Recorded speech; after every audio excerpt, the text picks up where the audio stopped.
And I said, remember this slide if you ever feel like, getting divorced, quitting your job, blah, blah. And this woman came back to me and she said, oh my God, this slide saved my marriage. Yeah, I think this is one of the most fundamental, most exciting, most important medical discoveries of our time. I Mm. really think the mechanism on how our brains stay clean.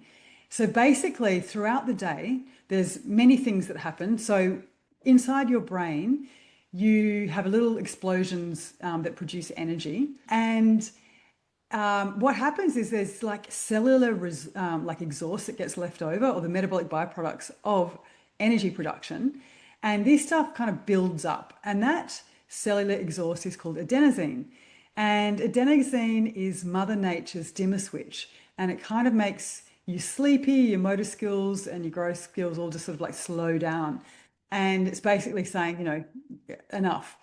And so that builds up.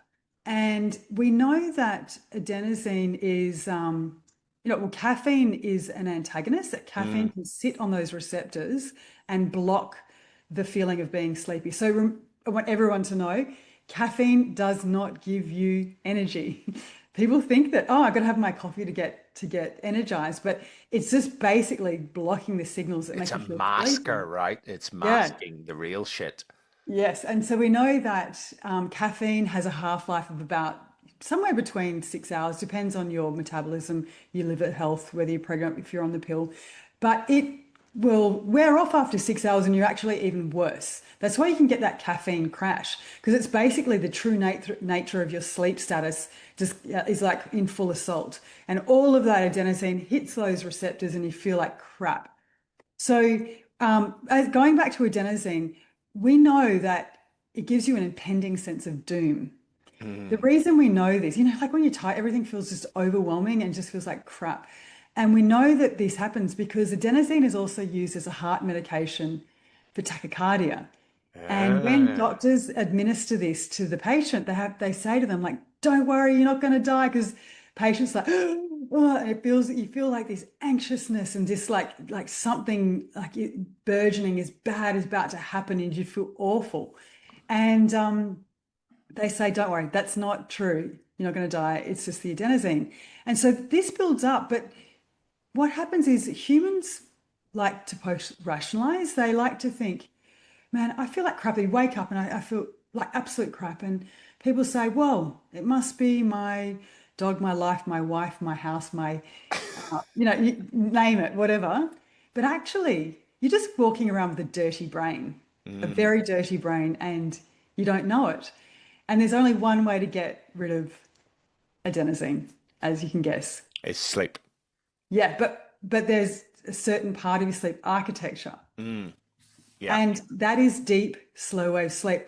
And people don't realize that often we are getting sleep, but we're not getting sufficient deep, slow wave sleep because we are not going to sleep at the right time. But just going back to the lymphatic system. So what happens is inside your brain, you've got cells and you've got cerebral spinal fluid and interstitial fluid. And during deep slow wave sleep, your cells will move back. So it'll increase the area between the cells by up to 60%. Wow. And so then what happens is about every 50 minutes, you get these tiny pulsatile squirts of adrenaline, which like pumps the cerebral spinal fluid through your brain. It's like a bilge pump, or it's kind of like a gurney. And you can imagine if you had an alleyway and then all the cars were in the alleyway, but during deep slow wave sleep, they park to the side and someone comes through with a big gurney and flushes away beta amyloids, taus.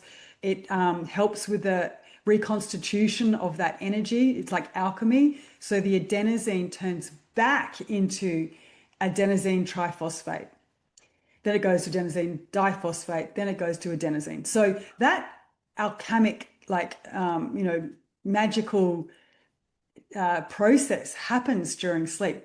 And what people don't understand is that there's things that will mess your deep slow wave sleep. You think you're asleep, but you're not, and you're not cleaning your brain. And I remember I showed this in one of my workshops, and I have got this, MRI of this brain getting cleaned out during deep slow wave sleep.